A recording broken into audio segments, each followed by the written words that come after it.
Hi guys, and welcome back to the podcast.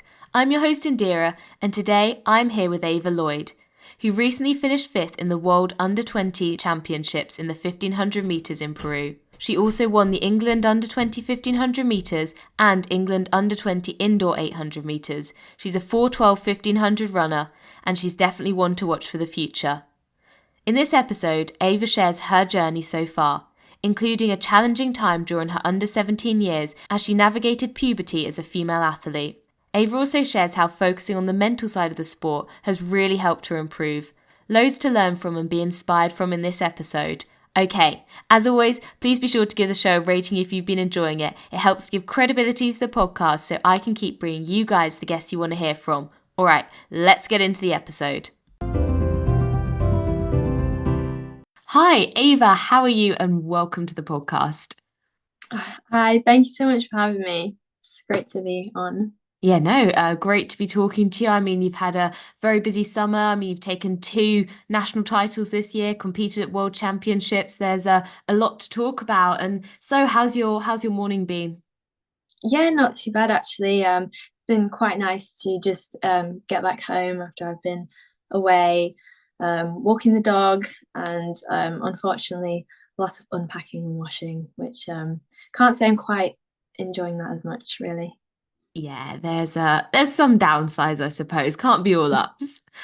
Okay. And so to kick off with just a couple of kind of questions to get things going. What's the most significant running memory you have so far? Um, I think probably so far would be my first GB International Championship last year at European Juniors. I think I definitely didn't realize how much of a cool experience it was going to be and how much I was going to enjoy it, not just the racing side of it, but as an experience as a whole. Yeah, absolutely. I mean, it looks really exciting. And I'm not entirely sure, but was that your first experience running for Great Britain? No, actually, it was my first championship, but I'd earned my first best indoors that same year in the February time, where I competed. It was DNA Madrid, it was called. And so I did like a relay leg. So I did in the hunt, it was called. It was like the last event of the indoor meet. So it went 600 man, 400 women, 200 man, 800 women. So I was the last leg for that. Oh, wow, that's really cool. I mean, that one doesn't seem to be showing on the Power of 10, so apologies about that. But that sounds like a really sort of exciting, different approach to things. Yeah, it definitely was. It was more of like a team event kind of thing. And my event was the one that kind of determined the winner of the entire thing. So that made it even more exciting. And you got like handicaps depending on how well your team had competed throughout the other events. So we actually got like a few seconds head start as well on all the others. But I have to say it was maybe not thought through 100% because was quite scary with a 200-meter runner who's a man coming at me and I'm starting off at my 800 pace. That was quite tricky to navigate, I think. Yeah, I can imagine that's quite some force there. Did you get much practice time? Well, we had a few run outs and handover practice, and actually the first one I did get completely knocked over. So, but luckily went okay in the race. Okay. Did you sign away everything in a health and safety form beforehand? Yeah, it was all taken care. It was fine. I was fine competing after. So Yeah. Oh, well, no. I mean, yeah, that sounds like an exciting experience, and definitely we'll have to talk more about kind of that debut GB vest a bit later on and stuff like that. And also for you, what's the most important lesson that you've learned so far? um, I think for me, it's just to keep going because I've had a lot of ups and downs throughout the sport, and a lot of times where I thought it hasn't been going too well, and I didn't really know what I was getting out of it or where I could go with it. And purely by just keeping turning up to training and keeping the motivation going, I've gotten so much further than I ever thought I would. So yeah, just sticking in there really. Yeah, definitely. There's a lot to be said for persistence. And yeah, it's really interesting. I think we'll have to talk more about that as well a bit later on. And finally, for you, any topics that you feel particularly strongly about within the sport right now, or any kind of thoughts that have caught your attention recently? Um, I think for me, I feel quite strongly about kind of the progression in the sport, especially for young female athletes. And I think there is a lot of pressure at the minute and a lot of focus put on incredible times and like talent at a very early age. And I think as good as that is, and it's good to highlight the young talent, I think sometimes you need to take a step back and just let everyone do their own thing until they reach um, maybe like under 20 or later, because you don't really know. And then that can have negative impacts with like overtraining. And I just think it's such a big issue that we see in the sport, especially with like the dropout rate of young women at the minute. Yeah, definitely. I mean, there's a previous episode with Peter B actually kind of talking all things along that sort of topic. And I guess for you then, do you feel like you sort of held back a little bit, or you were held back perhaps until maybe, this past year or so? Um, I think I have a very good team around me, and very knowledgeable and experienced, and they know how to build me up and build my training over the years. So I did go through my very early years as like an under 13 and under 15. I was performing very well. And then I think I did have a bit of a dip at under 17 level. And I think, partly that's due to development, but also I was I've been built up quite well over the years. So I think that's why I'm kind of only just seeing how good I can be at this point in my career so far. Yeah, definitely. I think that's something that's kind of commonly seen and talked about, sort of having that dip, especially as a female athlete, often around kind of the under 17 years where you're just adapting to sort of a new body or a new phase of life. And it definitely does take time, but it's great to hear that you feel you've been built up carefully and in a way that's been useful for you and kind of had great results. So yeah, definitely we'll have to get into that. And so if we sort of strip things back a little bit to kind of where running started for you, then, you talk about having this early success. Can you build that picture for us? What it was like for you, what brought you into the sport? Yeah, well, I actually got into the sport quite late, actually.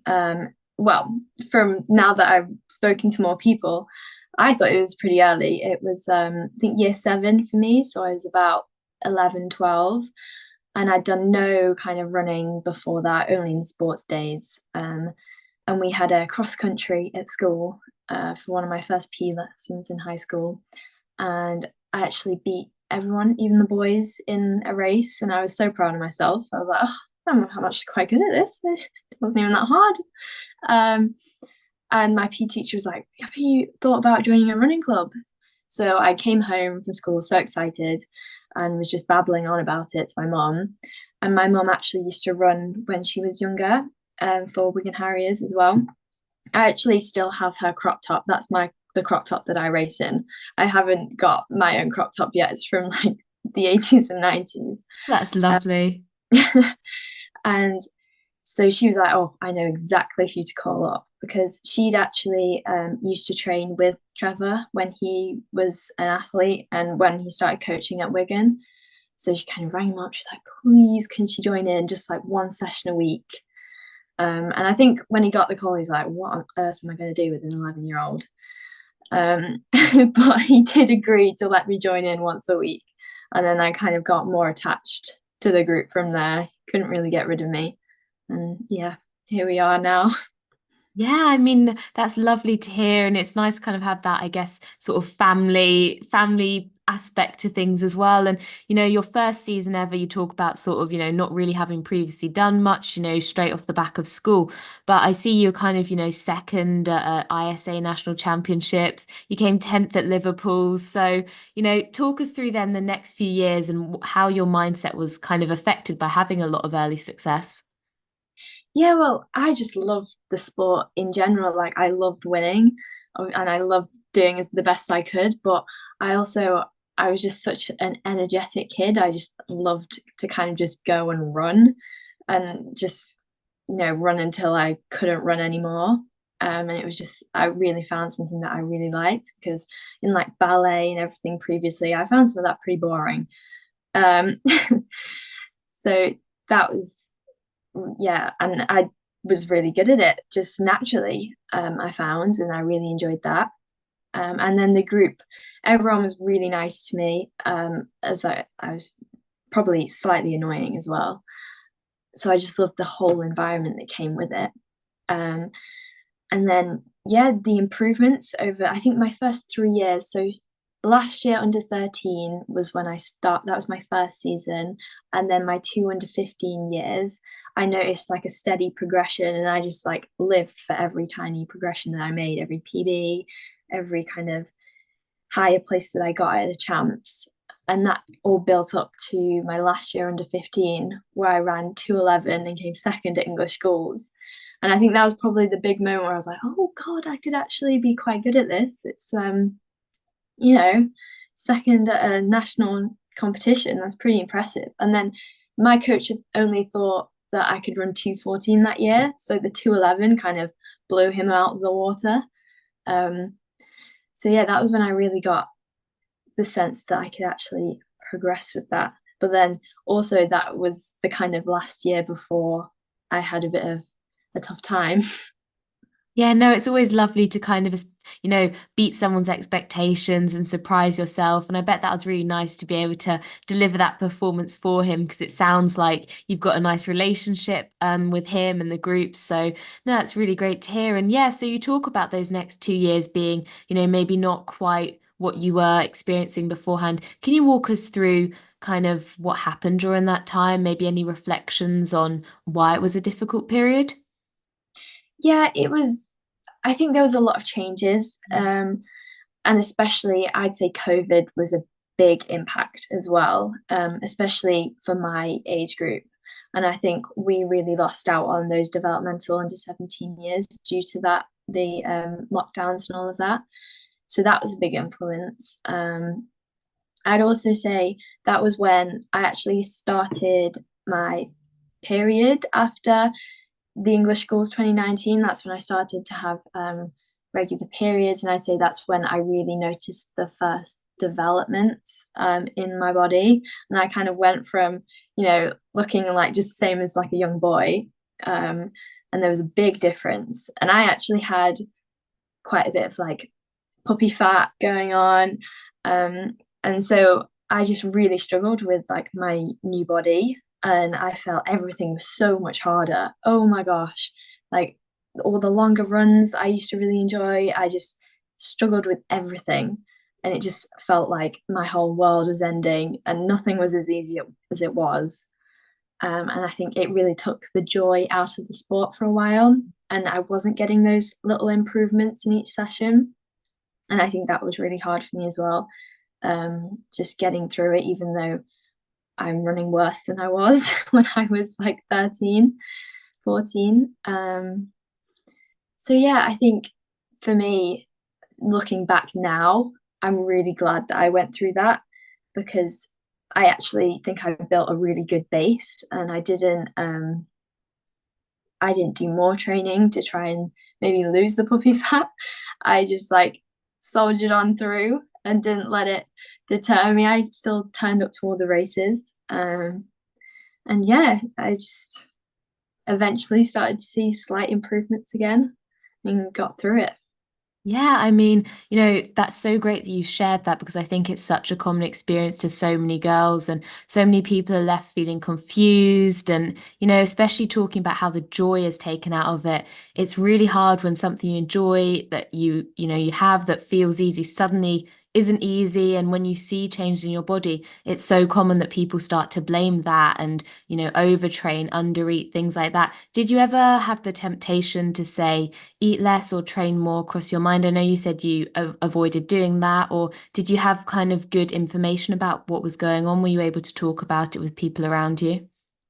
Yeah, so my parents are my dad's a doctor and my mum's a nurse, so I'm very lucky to be in the position. I'm really well informed with everything, and I'm saying I was like I had a bit of puppy fat. If I was just a normal kid, but perhaps in terms of running and the sport we're in, I look back at some of my pictures from the under 17 years and I'm like, oh my God. But I think this is like where lockdown really kind of helped as well. That was so hard because you were just training on your own, and even that was hard enough. So I think any other thoughts of like, oh, I might go out to do an extra session, that it was hard enough doing my normal regular training. And I think because I just never thought to kind of reduce any calories or anything like that because I really like my food and I've always really loved it. So I just didn't think that ever crossed my mind. And even though it was really hard, and I got to speak to like Jenny about it, which Trevor's wife, and she always used to say, "Oh, Ava, I went through exactly the same thing. Some of my under 17, under 20 photos I can't look back on." So I always find like Jenny a really good mentor for me, and she really helped me through that time as well. Yeah, it's really great to hear you were kind of able to have that communication with Jenny there. And I suppose that's where it maybe comes into its own, having a female coach or someone female who you can sort of speak about these things with. Because, yeah, I can totally relate to you. I went through the same thing at pretty much the same age. And it definitely is a weird experience, but it's sort of something you've just got to kind of ride the wave out and know that it really will be okay when you come out the other side. And for you, obviously, can you pinpoint? I mean, obviously, you came out the other side and everything, and it all went well, and you managed to kind of navigate those tough years quite well. What was the sort of lowest point, mentally for you during that time, when things weren't going so well, and how did you kind of pull yourself out and keep sticking with the process? Yeah, I think 2020 wasn't as noticeable for me because a lot of the time, like no one had a proper season. So I did the odd race and it maybe wasn't what I wanted, but I didn't think too much about it. I think it was 2021 season where I really started to be like, oh, I'm really not as good as I was. I'm really struggling.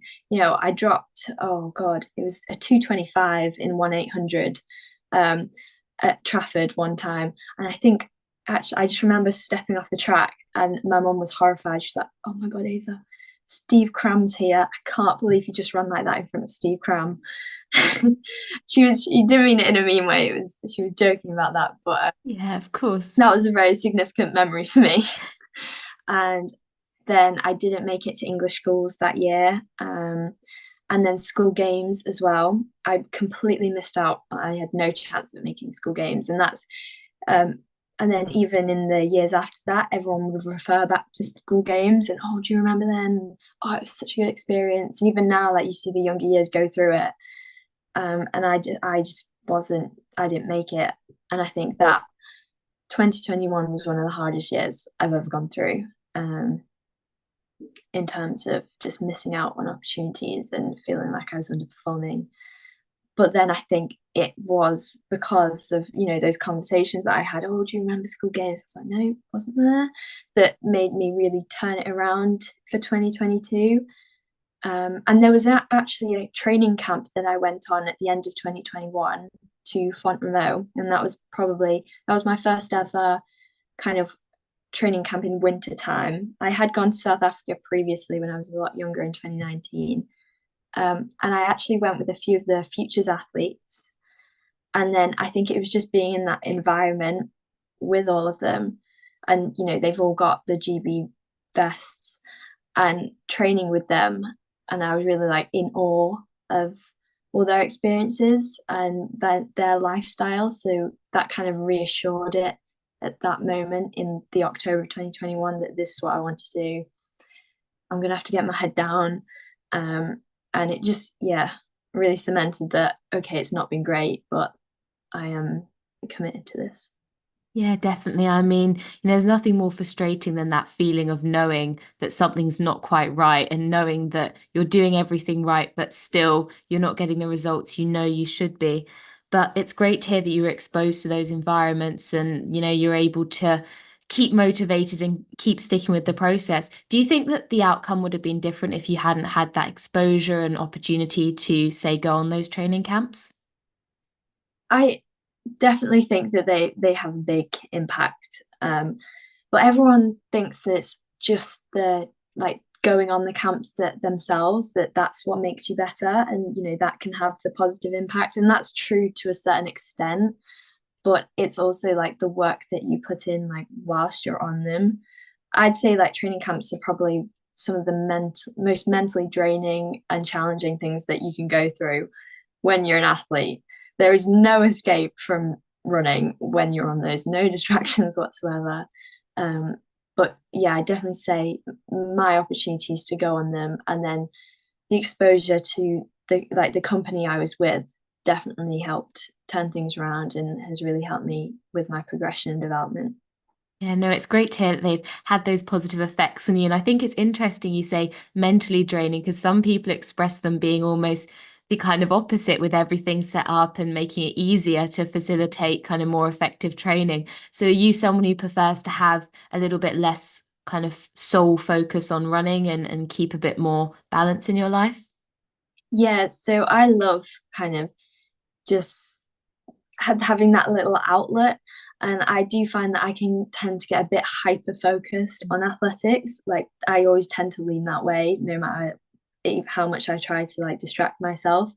So I think, especially on camps, it can get, if I've had a bad session, there's no avoiding it. I can't distract myself because you're constantly in that environment. And I'm not saying I don't enjoy camps. I absolutely love camps. They're so fun. But that doesn't take away from how challenging they are. um there's just nowhere to hide on them, really. Yeah, no, that makes sense. And I mean, the greater the positives, the greater the negatives. So, if there's going to be benefits, there's going to be equal amount of fallout. So, I suppose everything's got to even out in the end and bring it back to kind of, I guess if we call them your, more difficult years. Was there a point that you can kind of remember where you were like, no, I'm back? Ava is back on the scene as her usual self. There was one race, and I think it might have been my last race in 2021.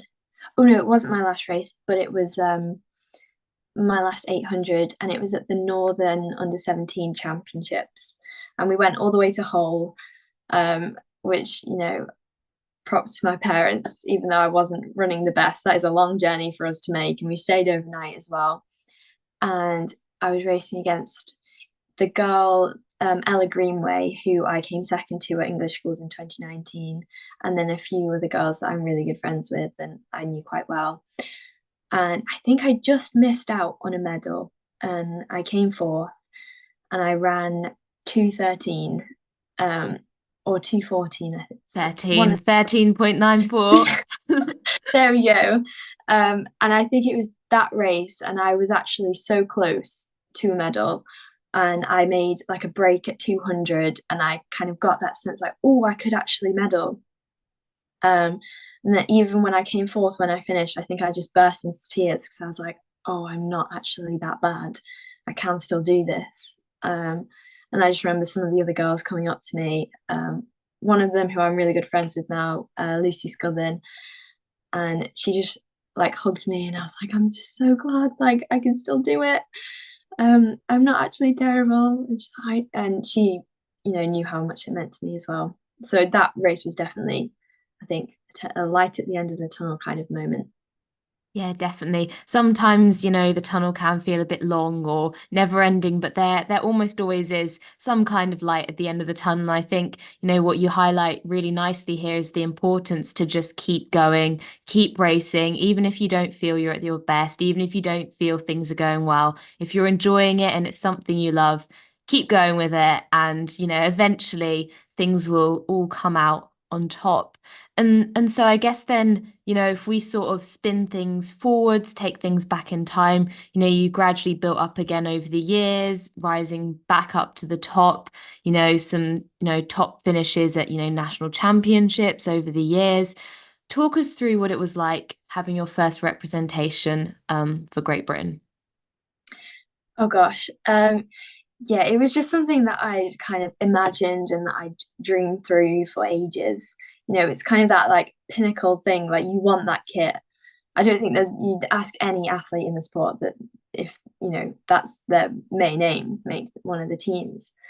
Um, and I'd kind of made like an England team the year before that, in 2022. And I'd actually I say I just missed out on the European under-18s the year before. I think the time you needed to run was 4:26 for the 1500, and I'd ran maybe like 4:27 eventually. And I just feel like I could have maybe made it, and I just didn't quite. I just wasn't quite good enough to make it. Um, and then I think that really like lit a fire for the next year. That I was like, right, I'm getting that vest. So I didn't actually expect it to come in the February. Like the main aim was the championships in August. And then that was kind of like not many people knew about it actually, the DNA thing, because it was like a small indoor meet, and they'd done one the year before in Glasgow with kind of England, Scotland, Wales, and a few other teams. And I think you qualified for it through the national under-20 champs, the England champs, indoors. And there was only like one middle distance. Oh, there was two middle distance places, so you needed to come either first or second. I actually came third in that race. And there was like three of us across the line, and it was literally on the dip. I think 0.1 separated me and then first place. So I was devastated after that race, actually. But then it turns out one of the girl who came second, Iris, it didn't fit her schedule, or I'm not too sure on the reasons, but she turned it down. So I was actually kind of the reserve in a way to get selected. And yeah, it was just the most exciting thing ever to get, picking your kit out, and then when it arrives, and then flying with the team in the airport, and everyone comes up to you and is like, oh, what are you going for? It's just the coolest experience ever. And then, standing on the line with the kit as well, that's just, I don't even have words to describe it. It's just every single time it's so cool, and you just feel so proud. And I think that really set that year up for me. The like feeling of like devastation when I came third in that race, and then to getting the kit and then standing on the line. Yeah, no, that's so great to hear. It's always lovely when the result means that much to you as an athlete and you can really enjoy that moment. And I guess as well, when you're traveling abroad, it kind of longs it out a little bit more than kind of the 2 minutes that you're running for in say an 800. And I guess as well, that year you also then competed in the FBK games. I don't know if you want to elaborate on what that is. Yeah, so I think it's a Continental Tour Gold meeting in Hengelo. And I only did one of the pre-program races, but that had actually come about from when we go on these camps. There's quite a few groups who go to like similar places that we do at similar times. So we'd actually gone out to Posh the year before in 2022 in the April, and then to Fontmarault in the end of 2022 in October, and it had been the same Dutch group that had gone every single time. So then I'd gotten to know a few of them, and one of them had like suggested, they'd been like, oh, there's a pre-meet, if you want to have your first kind of international experience of like a solo race, individual race. So then yeah, I got into the pre-program meet, and Trevor, my coach, was really excited about it. He was like, "Oh, it would be great for your first opportunity to like experience what the travel's like. Staying in like a hotel abroad, and then all the like, because that was probably the biggest meet that I'd run in, so far because all the crowds were still there even for the pre-program. And it was just a really cool experience. Like, granted, the race didn't go quite how I wanted to go. I think it was a really slow first lap, so I ended up running negative splits.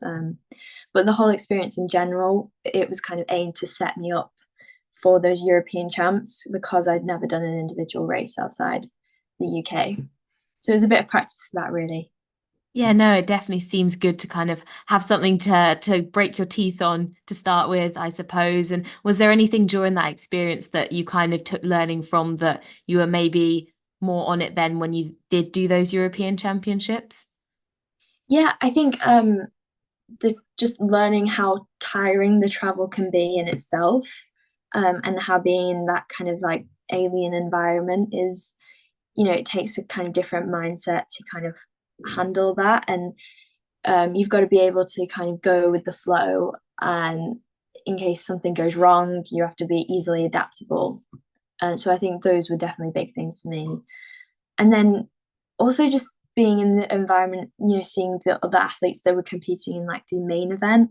I think just being in the same space as them, just then again, like reinforced the idea of how cool it actually is. And then, I could still warm up being within that kind of high pressure environment, because then compared to Europeans where it's all junior athletes, it wasn't quite as maybe professional as that. So it was almost a step down in a way, even though I wasn't competing in the main event.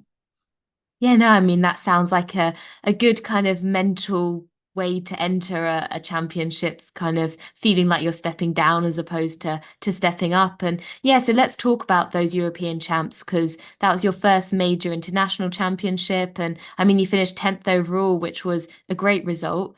Talk us through kind of that racing experience and what your reflections are from that time. I was actually pretty devastated with that result, to be honest. Well, not so much the result because I did go into it ranked 19th or 7th. I was in the late teens going into it. So I was very happy to make the final. It was more my performance in the final. It was kind of like a sit at the back, no kick kind of thing going on. I didn't race the race to the best of my abilities because I just remember being stood on that start line for the final and I was just so overwhelmed. It was almost a sense of this is the biggest race you've ever done in your life so far. Oh my God. And so as I walked out, that was the only thing I was thinking. And I was just very aware in the race. I was like, this is European Junior Champs Final. Oh my God. Oh my God. So I think I kind of froze in that situation. But the experience as a whole, I learned so much from it. And again, there isn't like nothing else, going there for your team and representing your country. Um, so I think I navigated the rounds quite well. I was very happy with how I qualified. But yeah, the final wasn't quite wasn't quite that good. Even though 10th in Europe at the time, still that sounded pretty cool. I mean, I think your average person on the street would definitely take that and keep very quiet about it. But yeah, no, that makes sense. And I mean, it is a huge amount of pressure, and it's easy for your mind to kind of just go straight down a rabbit hole. I can imagine when faced with a situation like that. And I suppose it's good to have these experiences earlier rather than later in your career, so you've kind of got a bit more practice with dealing with that. And since then, have you kind of found a way to maybe have a bit more control and focus from a mental perspective? I've actually been seeing a psychologist this past year to help Yeah. with that because I found the pressure and the nerves something that I kind of have a little bit of an issue with. Yeah. I didn't used to when I was younger, when I first started, but I think that's probably one of the negative effects of like those under 17 years. I realized like how badly the sport could actually go wrong. And because I'd experienced that, then I got more nervous. I was like, oh, I know what it feels like when it's bad, as opposed to someone who's gone from strength to strength um, through the sport. So, yeah, this past year, I've been working with a psychologist on kind of like a monthly, 3 weekly basis. And I think that has had so much it's helped me have so much improvement with being able to deal with that.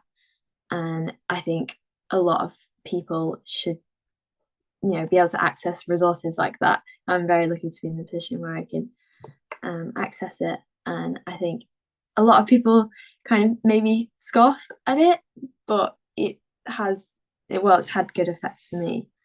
And it's just, yeah, I've seen so much improvements from it.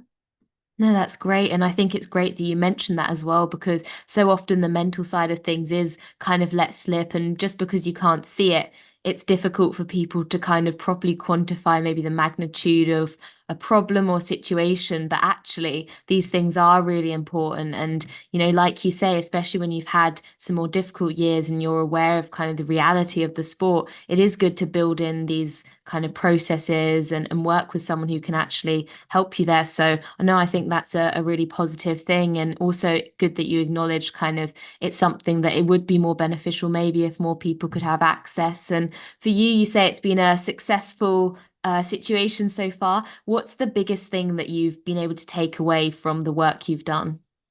I think probably just reminding myself that the results aren't everything.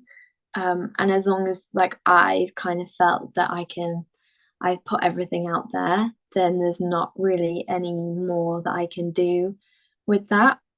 And just reminding like myself that my results don't reflect my kind of who I am as a person. Because I found sometimes I could get those very twisted, and it could have, if I ran bad in a race, it could have, if my only identity was as an athlete, then I just feel I feel so terrible about it. Whereas if I can compartmentalize things, it's a lot easier to handle.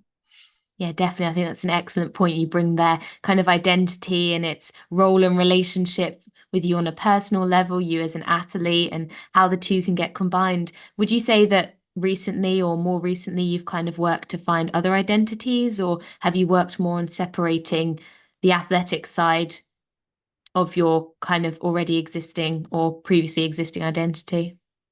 Yeah, so it's actually quite funny because I've taken a gap year, well, this past year, so I'm starting uni in a few days actually, but the last year I took a gap year. So it was even harder for me to kind of separate that almost, because I did take it. My parents were like, we'll support you if you want to take a year out just to, have the experiences of all the training camps.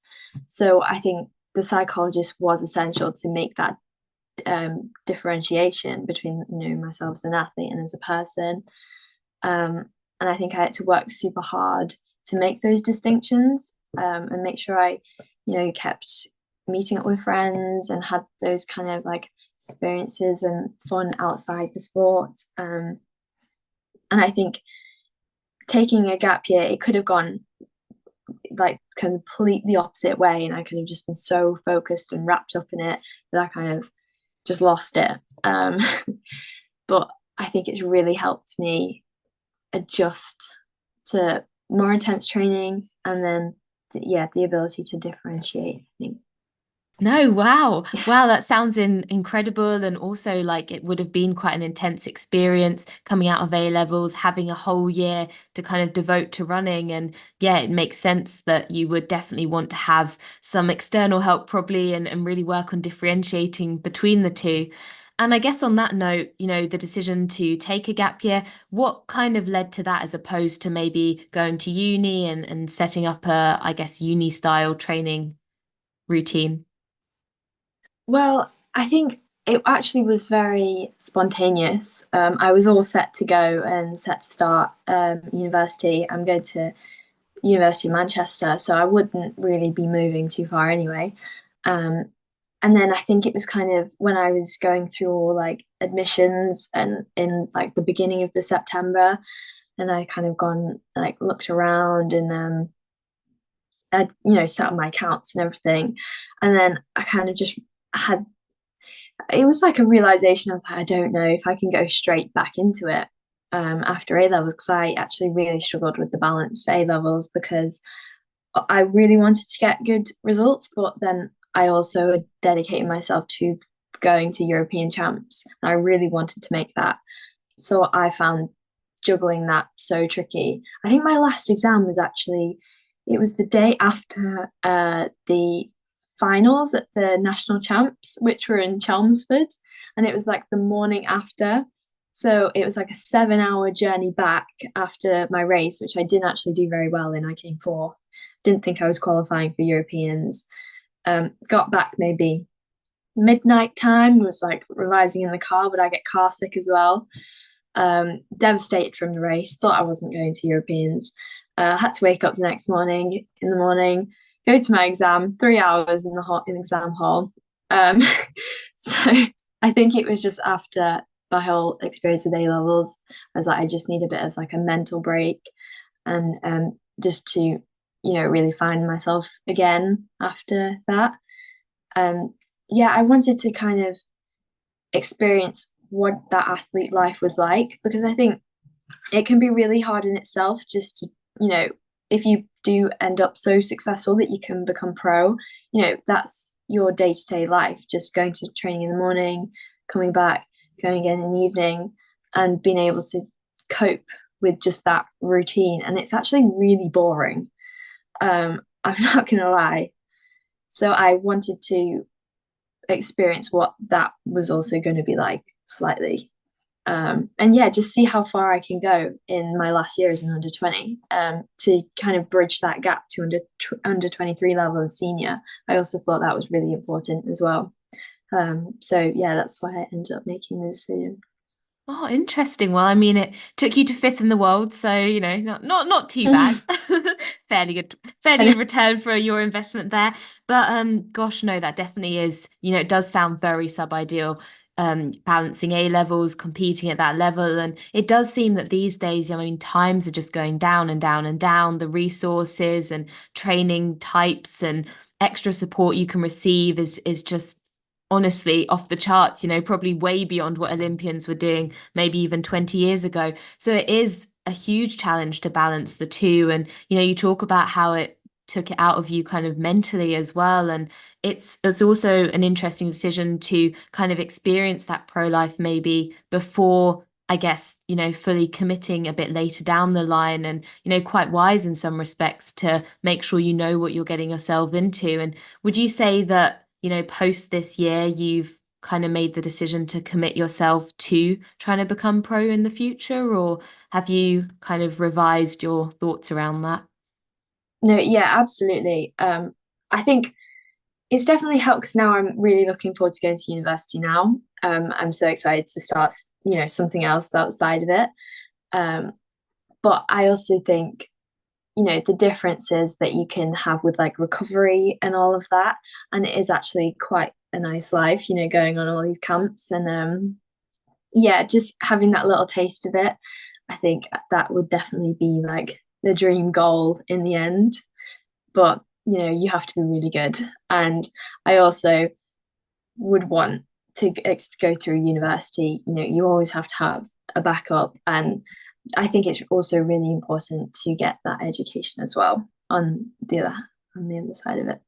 Yeah, definitely. It's always best to have more options rather than less. And on that note, let's talk about this past year. You've had kind of almost living it out a bit like a pro. For you, what's one thing that you think's been the most valuable thing, and also one thing that's been or had the most impact that you kind of didn't necessarily expect to have done? Oh, I think definitely adding in an extra training camp in January. I think that did so much good for me. And it was kind of, a lot of the British athletes go to Potch in January. So it was kind of the experience as a whole, like who I went with, and just being in that kind of more elite environment. I think, the mental and physical changes and improvements that can help with like your development is just through the roof. And I think that I'd say that was definitely a turning point for me, that camp in January. Even though I think I definitely cried after at least one session a week. It was horrible. It was the worst like 3 weeks I've probably experienced ever. Wow. And so, but I think that was also the time when my 15 training started really coming into play as well. So before like this year, I'd never done like over 600-meter reps on the track before ever.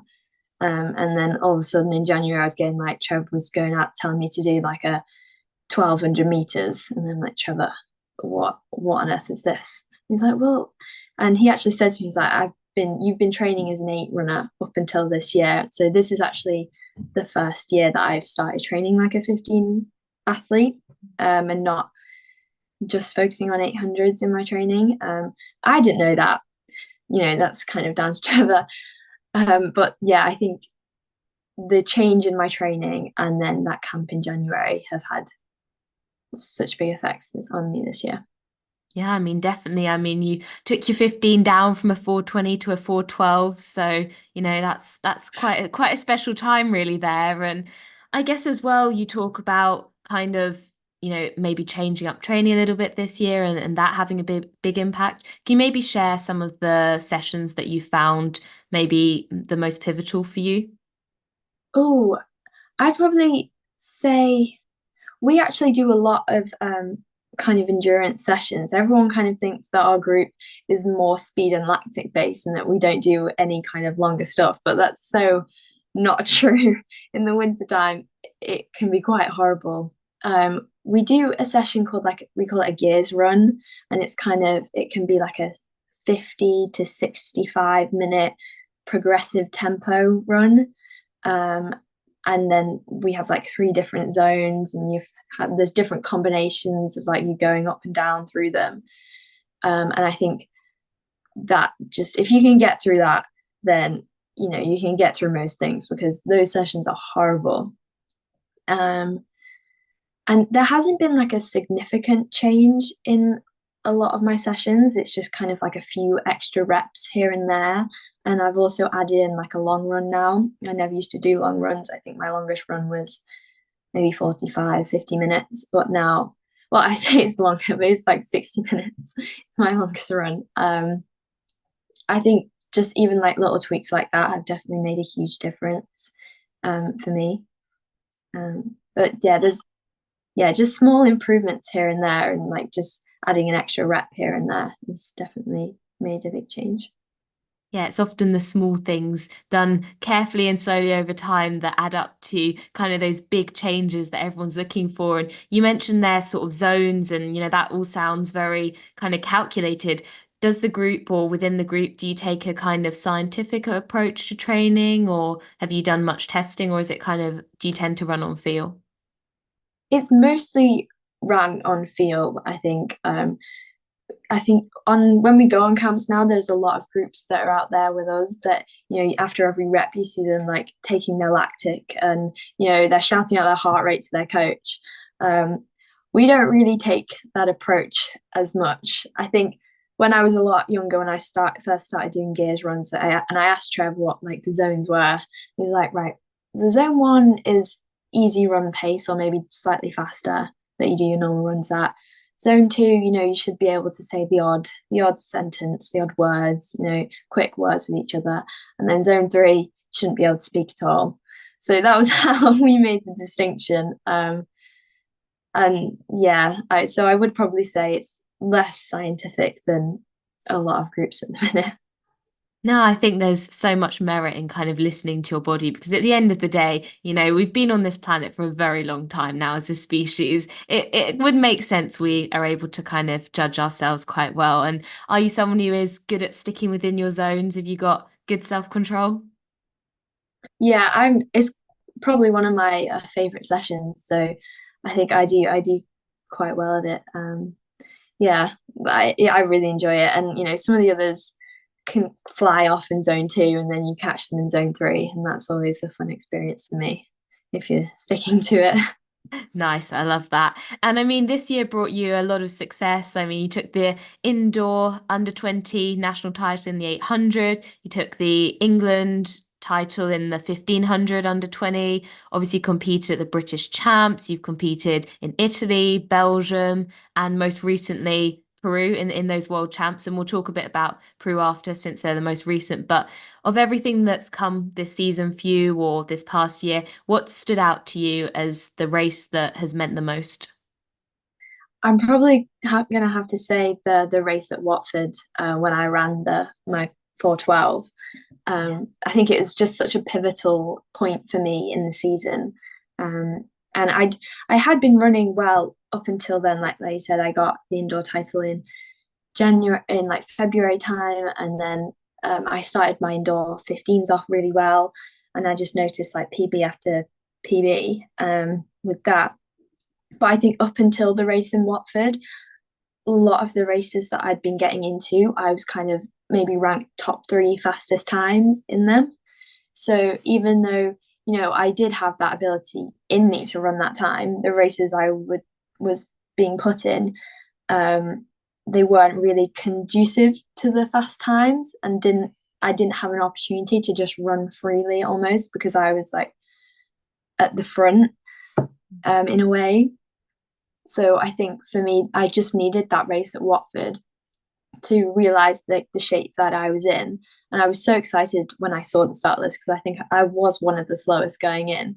Um, so I definitely think sometimes you just need that one race, that one opportunity that it's, you're one of the slowest. And then it like the belief that had like that can give you, and the effect that had on me for my season was just unparalleled.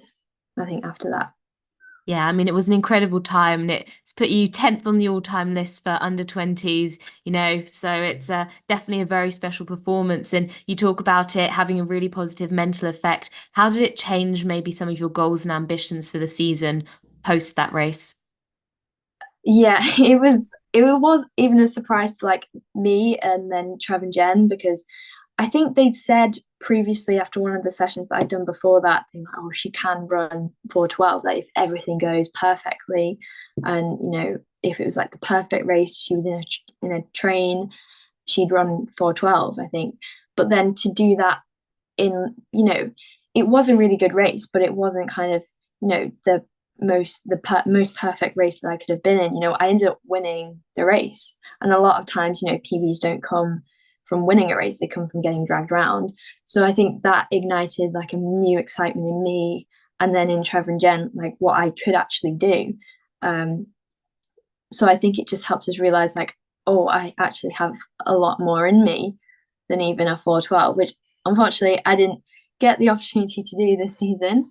Um, but I think it's again, sometimes you just need that reminder that there's no kind of barriers on anything. Um, and then you kind of realize you're coming into races, and you are kind of in maybe like the BMC write off, and you're like, right, okay, it would be nice to have another win under the belt. Because I think winning as well, that was something I talked about in my psychology sessions, to like take the focus away from winning, because sometimes you can't determine what's going to happen in a race, if you fall or something, or like but it is the year before I'd been so convinced that I couldn't put myself in a position to win a race, and I think just even that in itself gave me so much more belief. And then coming into like the worlds and the nationals, I was so much more confident with my ability to place high. Yeah, definitely. I mean, that's some impressive calculations, firstly, with the whole 412 situation. I mean, it was a 412.0, so definitely something for the years to come, moving forwards with that one. But yeah, would you say that having that confidence maybe allowed you to push a bit harder or maybe race a bit more? Or what was kind of your approach in terms of, running these 15s? Do you focus on the time much or very much present in the race? I think that's the mistake I made last year. I was so hyper focused on the times that I was running, and I was so like determined to run faster than 4:20. I didn't end up doing it, and I ended up putting so much pressure on myself. Whereas a lot of the times this year, and like for example in that Watford race, like I've just focused on racing the actual race, and putting myself in the positions, doing the right moves, and then just being in the right place when the bell lap goes. And I think just taking that focus away from, right, that lap was 67, that's going to be, uh, then it was 2:18 at 800. Oh, we slowed down. Oh no. And I think it just helped me be a bit little less aware of time in the race. And I think just that little like change in my mindset in actually learning to enjoy racing the other people rather than running for times, it's just such a huge difference, I think. And it really helped kind of give me that joy back into racing. And I was like getting excited, for that kind of competition, and just like it doesn't matter what it's won in. I just want to, race the other girls.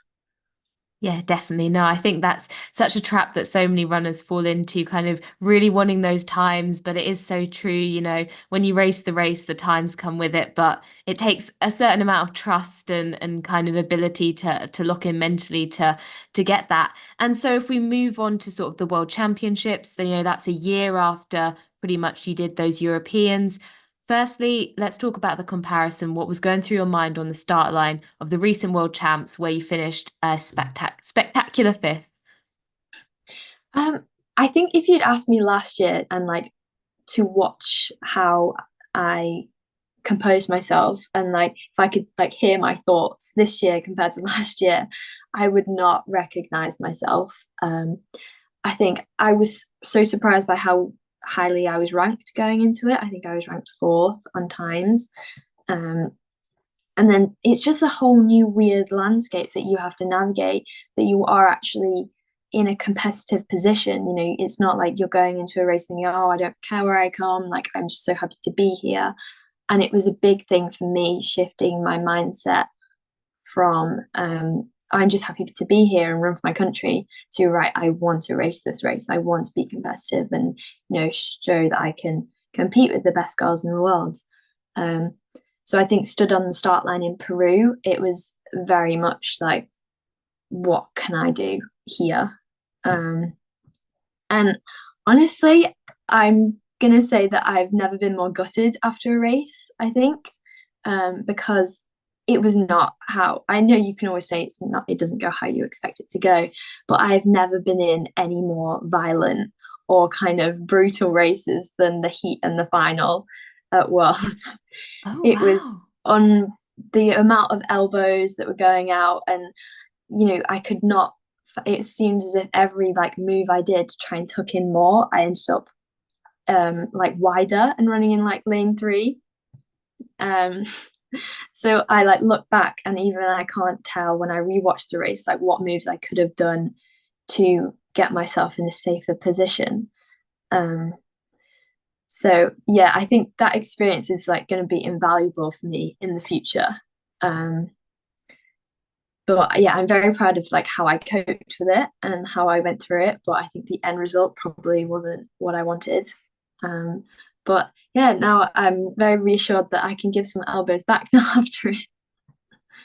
Oh gosh, no, that's always really tough. And there are always reasons when things don't go as hoped or as planned. And it definitely sounds like there was a lot of, I guess, tactical things to navigate in that race. And there, you did the best that you could have done in that situation with the knowledge and information you had at the time. And yeah, like you say, that's something that moving forwards you can build upon in the future. And I'm sure one day you'll look back and be very grateful that you had that experience. But how did you, I guess, approach the race differently in that you might have been looking to be directly competitive in that? I think it's kind of, it was almost the reassurance that I'd had throughout the season with my performances. Um, I think that really, I really built on that. And then watching Paris Olympics was a huge thing for me as well. Seeing like the girls that I train with, like so like Keely winning the gold, and then Georgia really just fighting and getting the bronze, it kind of really cemented, the training that I've been doing, because I do the same training or pretty similar on, I'm in sessions with them. If they can go out there and do that, then like why not? So I think the big thing for me was just why not? And just focusing on just, yeah, that mindset. Yeah, I love that. Why not? Yeah, absolutely. It's always best to go for it because if you don't try, you'll never know. Um, and I guess there you sort of mention your group and kind of being inspired by those around you. It's definitely, I suppose, a unique setup to have that many world-class runners training in your group and a coach who's so well established and experienced with middle distance running, especially in women. Can you talk us through your training setup and maybe run us through a typical week of training? Yeah, so it can be a bit strange sometimes because we have so like Georgia kind of mainly joins us for camps and she'll come up for a few sessions in a month. So we have like athletes from so many different places. So not everyone's always there all the time, which can be a bit strange. Um, and then a lot of it's we're all kind of based in Manchester. So sometimes not everyone's there and everyone's on different sessions because we do actually have like such a broad range of kind of athletes in the group. So sometimes Trevor can be there with like multiple stopwatches. I don't know even how he kind of doesn't lose his mind and knows what everyone's doing. Um, but I think just having so many girls there to kind of drag everyone along, it's almost like there's such a big chain and I'm kind of a lot of the time I'm like at the back of the chain. But I think it's such a good position to be in, because sometimes it's great training with boys and having them as like pacemakers once you get to a certain level, but then sometimes you don't have like it's not quite the same as training with other girls, and then you can all relate to each other, and there's just something really special about it. I think to have so many girls of such a good standard. And there's just something really exciting about it as well. And I think it's not a good group to have a bad day in. That's the only thing. That's probably the only negative thing I'd say. So if you have a bad day, you are getting dropped by miles. It can be a bit depressing sometimes. Um, Yeah. but yeah, a regular week for me, probably we do a lot of cross training actually. So throughout the week, I'll add in quite a few sessions on like the elliptical, which I quite enjoy. I'd pick the elliptical over the bike every time because I think the bike can make you quite sore. So I'd probably we also do we're a bit controversial and we have a Monday long run. So for me that's about 6 minutes. Yeah, our training days are Tuesday, Thursday, and Saturday when we do sessions. And then obviously it depends if we're in the winter or the summer, but it's usually like summer 2 or 3 track sessions a week. Winter it's just one. Um, and then like the other sessions we'll do are like kind of long, like the progressive tempos or kind of split broken up tempos, so like maybe 3 by 8 minutes or something.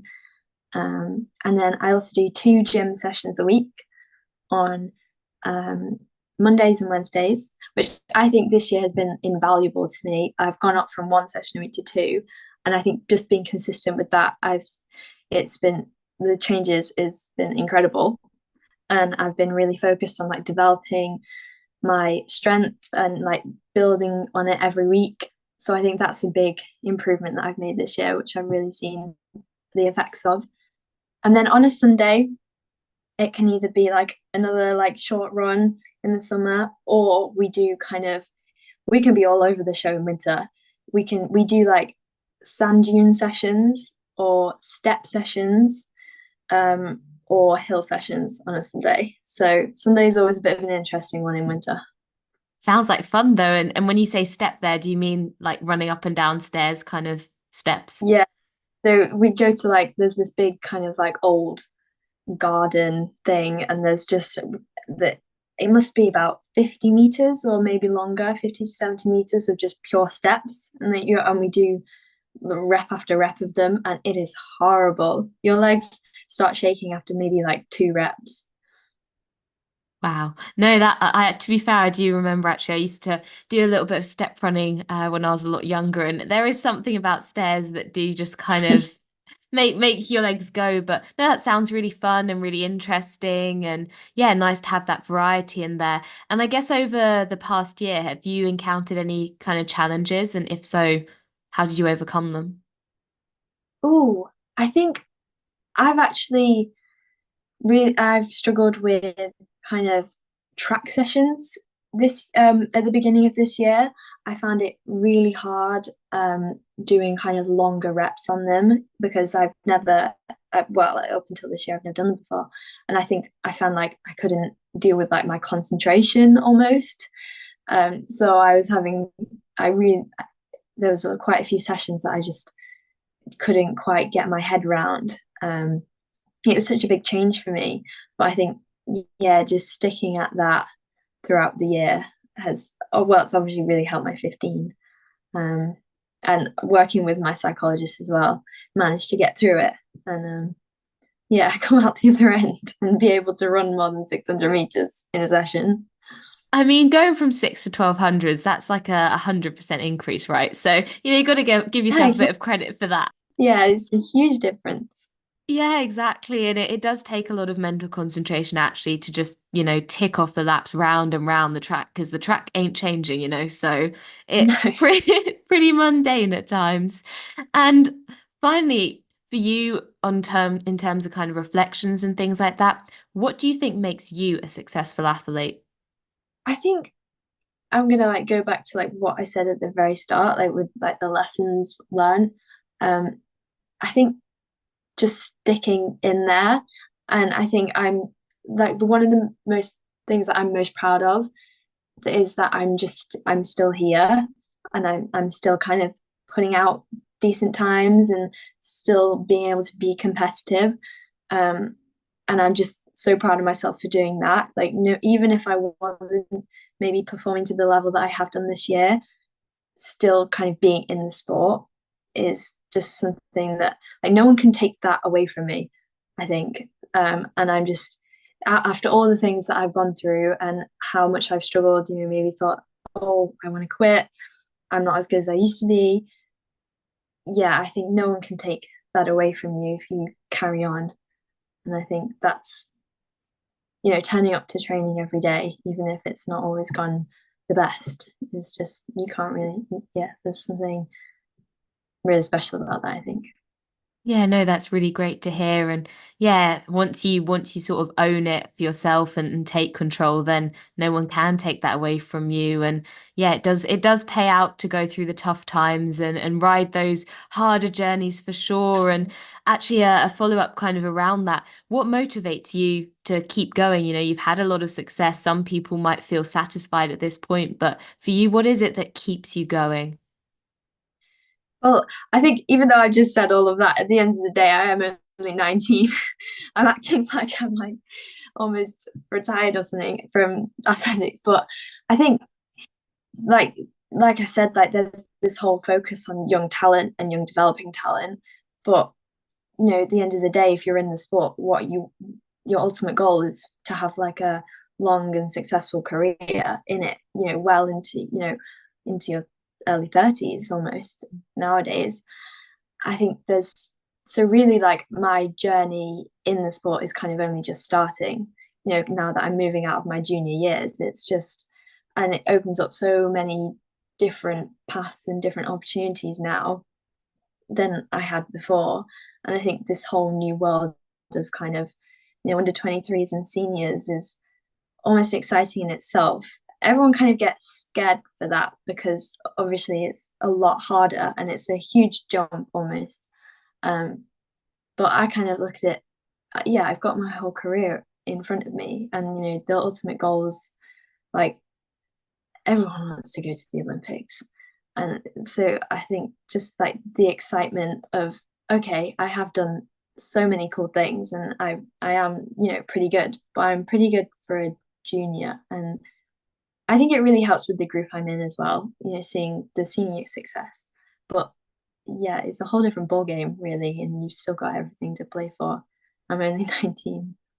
Yeah, absolutely. You've got years and years ahead of you, hopefully. And yeah, I guess, as you progress through, it'll always be the same group of people around you getting older, and it'll just sort of hopefully be a natural progression into those senior years. And if we kind of turn our attention to sort of a few female specific things before we close off today, in terms of like period products, what is your go-to period product of choice for a race? And does this differ from what you do with training? Oh, I think I just use uh like classic Tampax Pearl, really. I think it's carried me through all the years. It's a classic, and I think I use it in training and competition, really, and it's never failed me yet. So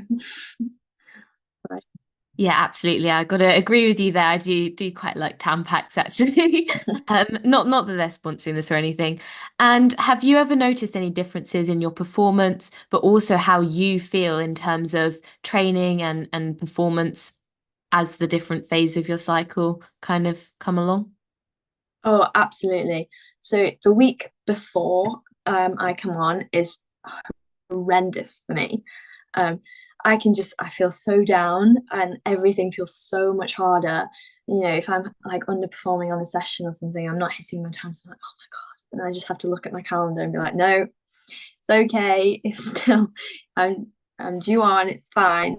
But that initial week is just horrendous. And then usually it can carry on over into like the first few days of my period. But hopefully it doesn't.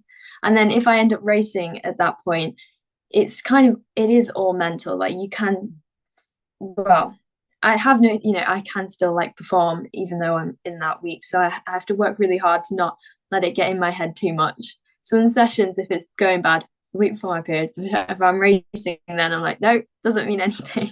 It's fine. But yeah, it definitely, I you can tell through my training, whereabouts I am. Yeah, definitely. I do agree with you there. I think a lot of people talk about it too. It's that week before that is just like heavy legs, bad mood. That's the yeah, definitely the unfortunate week for sure. And do you ever make any adaptations in training? I don't know, maybe changing your approach to it, reducing the sessions in that week? Not on a regular basis. I think if it get like it always if it gets to a point, then I will look at doing that. But a lot of the time, I kind of know the reasons behind it, and I know I am tired, but I can. It's what I do like every month. Like I can get through it, and then I just really make sure to take the focus away from because we get stats for like every session of what the times we ran, and sometimes if it's that week, like I won't even open stats to see what I've ran. Um, so I think that's really important to me. I have to, keep reminding myself of like the mental side of it to get through. Yeah, definitely. It's the mental emphasis coming through again for sure. And finally, to finish with just a couple of quick fire questions. Favorite free time activity? Oh, probably reading. I love reading. I'm studying English literature, so I have to go Oh, that. nice. No, that's great. And obviously, congrats on uni as well, for starting that. Always a big achievement. And any good books you've read lately? Oh, I've just finished The Bell Jar by Sylvia Plath, so I quite enjoyed that. That was quite good. Ooh, nice. Well, maybe check that out if you're looking for a new book to read. Okay, are you a morning or evening person? Oh, morning. Definitely Morning. morning. Yeah. Yeah, that's the right answer always. And top three pre-race musts. Oh, um, I have to have a good playlist. I have to listen to like my set songs before I race. Um, Hair and makeup as well. That I'm counting that as one because that's just getting ready. Yeah. I like to get it. It helps me take my mind off the race. Actually, if I'm trying to get my eyeliner right. Yeah. And then number three. Oh, um, gosh, my pre-race uh ham baguette. I think that's what my classic like ham sandwich that I go for. I think that's Cool. Hit a nice range of things there. We've got the music, got some food, and got some, look good, feel good kind of situation. And yeah, boy, does eyeliner take a lot of concentration. I think a lot of people will know that. Okay, and are you a planned or spontaneous person? Oh, probably more planned, if I'm being honest. I'd love to be a spontaneous person, but yeah, unfortunately, I do have to have a plan. Everyone says planned as if it's so negative. I think Jess Bailey said almost the exactly same thing as you did there. And an athlete who's inspired you the most recently? I'm gonna have to go with I'm gonna have to go with Keely and Georgia. I think their career paths and like how they've gone about things is both so different, but then they both experienced so much success this year. It's just really, you know, awe-inspiring to kind of watch their journey sometimes. Yeah, definitely. They both are really inspiring individuals. And yeah, it's been great to see their success. And finally, if you didn't do running, what other hobby or sport would you do? Oh, that's an interesting one. Um, well, like I said before, I definitely wouldn't be ballet. I found that quite boring. I really loved gymnastics when I was younger, and I think probably if I hadn't gone into running, I hope that I would have carried that on. So yeah. Nice. Yeah, that one always beautiful to watch. And I think a lot of people enjoy watching it as well. So, Yeah. no, thank you so much for your time, Ava. It's been great talking to you and great hearing about your journey, especially how you've kind of pulled through some challenging times and how you've been able to then have success after that. I think it's going to be really inspiring and really useful for a lot of other younger athletes and women to hear. So, thank you. Oh, thank you so much for having me. No, an absolute pleasure. So that's it for today. Thanks for listening. I hope you enjoyed today's episode. If you did, be sure to rate, subscribe, and leave a review. This really helps to get the content out there. And I want to make this podcast the best possible for you. So go follow Fitter, Faster, Happier on Instagram. That's Fitter, Faster, Happier to leave your questions, comments, and feedback, and for updates and guest requests. All the best for the week ahead, guys. Run happy, live happy, be happy.